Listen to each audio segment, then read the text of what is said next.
हाल ही में भारत ने पेंडोलिनो नाम की एक नई हाई स्पीड ट्रेन खरीदी है, जो तेज रफ्तार यात्रा की दिशा में बड़ा कदम मानी जा रही है। यह ट्रेन बेहद तेज चलने की क्षमता रखती है और इसकी गति बुलेट ट्रेन के करीब पहुंचती है। फिलहाल इसकी अधिकतम रफ्तार 240 किलोमीटर प्रति घंटा है, जबकि भविष्य में इसे 300 किलोमीटर प्रति घंटा तक चलाने की संभावनाओं पर विचार किया जा रहा है। आने वाले समय में यह भारत के पहले बुलेट ट्रेन मार्ग का एक प्रमुख हिस्सा बनेगी। तकनीकी तौर पर यह भारत के रेलवे क्षेत्र के लिए महत्वपूर्ण प्रगति है, क्योंकि इसकी गति जापान की शिंकानसेन बुलेट ट्रेन के काफी करीब है, जो लगभग 320 किलोमीटर प्रति घंटे की रफ्तार से दौड़ती है। अब तक भारत हाई स्पीड ट्रेनों के लिए मुख्य रूप से जापानी तकनीक पर निर्भर रहा है, लेकिन पेंडोलिनो के आने से विकल्पों का दायरा बढ़ गया है। भले ही इसकी गति शिंकानसेन से थोड़ी कम है, फिर भी यह भारतीय रेल नेटवर्क के लिए एक व्यावहारिक और बेहतर समाधान पेश कर सकती है। फिलहाल इसका सिर्फ एक सेट मंगाया गया है, मगर आगे चलकर इसकी संख्या बढ़ाने की योजना भी बनाई जा रही है।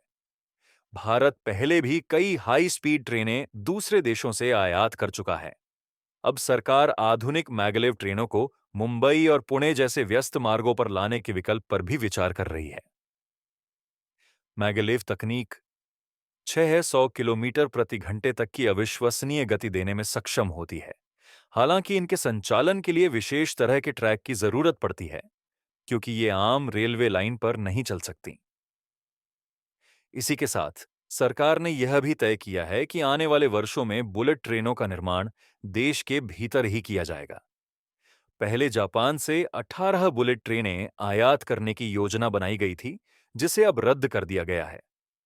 इस बदलाव से न सिर्फ स्वदेशी तकनीक को बढ़ावा मिलेगा, बल्कि भारतीय स्टील उद्योग को भी नए अवसर मिलेंगे। वर्तमान में बुलेट ट्रेन परियोजना के लिए 3 टन से अधिक स्टील भारतीय कंपनियां उपलब्ध करा चुकी हैं और आगे भी मांग बढ़ने की उम्मीद है। पेंडोलिनो ट्रेनों को भारत के मौसम और ट्रैक की परिस्थितियों के अनुरूप ढाला जाएगा। सभी परीक्षणों के बाद यह तय किया जाएगा कि इन ट्रेनों का निर्माण और आयात किस स्तर पर आगे बढ़ाया जाए।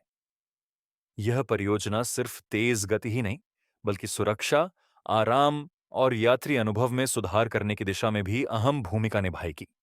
इससे देश के बुनियादी ढांचे और आर्थिक प्रगति को गति मिलने की संभावना है। इसी बीच भारत में एक नई परिवहन तकनीक भी उभर कर सामने आई है, हाइब्रिड रेल बस। यह एक ऐसी प्रणाली है जिसमें बस बिना किसी विशेष रेलवे लाइन के सामान्य सड़कों पर चल सकती है। इसे दुनिया की पहली ट्रैक रहित ट्रेन माना जा रहा है, जिसे चीन ने विकसित किया है, और अब भारत भी इस दिशा में कदम बढ़ा रहा है।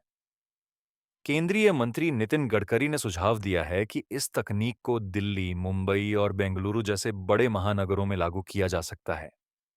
इस प्रणाली के दो बड़े फायदे हैं। यह ट्रैफिक जाम कम कर सकती है और वायु प्रदूषण को नियंत्रित करने में मदद देती है। सड़कों पर सफेद रंग की खास रेखाएं बनाई जाती हैं, जिनमें लगे सेंसर बस को निर्दिष्ट मार्ग पर खुद ब खुद चलाते हैं। यह पूरी तरह स्वचालित तकनीक है और इसे चलाने के लिए चालक की आवश्यकता नहीं रहती। रास्ते में कोई बाधा आने पर यह अपने आप रुक जाती है, जिससे इसे बेहद सुरक्षित माना जाता है। पारंपरिक मेट्रो रेल की तुलना में इसकी लागत भी काफी कम पड़ती है। इसके अलावा बेंगलुरु में यूका रेल नाम की एक फ्लाइंग बस परियोजना भी शुरू की गई है, जो भविष्य के स्मार्ट ट्रांसपोर्ट सिस्टम की ओर एक और महत्वपूर्ण कदम है। वहीं हैदराबाद में आईआईटी ने टाटा समूह के साथ मिलकर 3 देश की पहली हाइपरलूप तकनीक पर काम शुरू किया है। शुरुआती चरण में 5 किलोमीटर लंबा परीक्षण ट्रैक तैयार किया जाएगा, जिस पर इस तकनीक की व्यवहारिकता की जांच की जाएगी। यदि परिणाम सकारात्मक रहे, तो हाइपरलूप नेटवर्क को और विस्तार दिया जाएगा।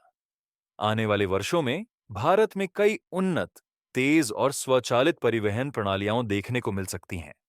ये तकनीकें न केवल यात्रा को अधिक तेज और सुविधाजनक बनाएंगी, बल्कि प्रदूषण और ट्रैफिक जैसी शहरी चुनौतियों का समाधान भी प्रदान करेंगी।